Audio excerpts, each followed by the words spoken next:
right, you got to hear this. $700 trillion worth of gold in our own backyard.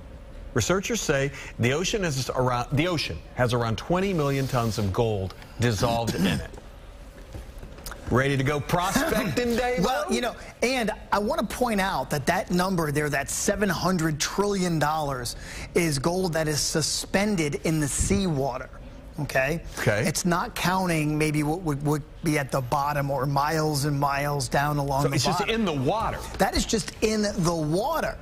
So I did the math on this, Russell. Guess what? That means $11,000 for every person on the face of this earth if we can get all this gold out. Okay, here's the problem. This was first discovered in 1872 by a chemist who said, hey, you know what? There's gold in here, but this chemist never did any work to try to get it out. So the first real attempt was in the 1890s. Prescott Ford Jerrigan created something called a gold accumulator, where he was trying to get the gold out of the seawater. We should point out, they're not gold coins. No, they're not gold coins. People are getting gold coins. Fine, minute dust of gold is what we're talking about here. Okay, so he tried to do this, and it ended up being a scam.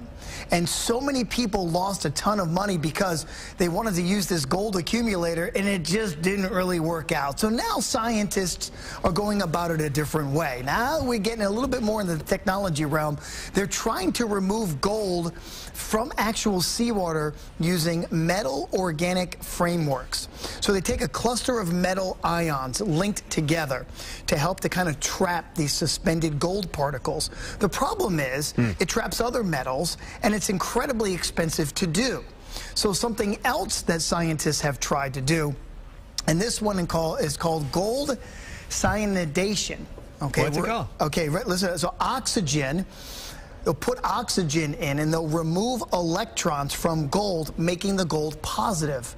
So then they'll bind the gold with cyanide, which is negative, and then try to work it out that way. So you see the problem they're having in trying to extract it. They've boiled water before. They've boiled tons of water, and you find these little, obviously, the salt in the water, and they've got to then separate the gold dust from the salt. It's a very, very expensive process. So listen, if you were to boil down just 1 liter of seawater, right?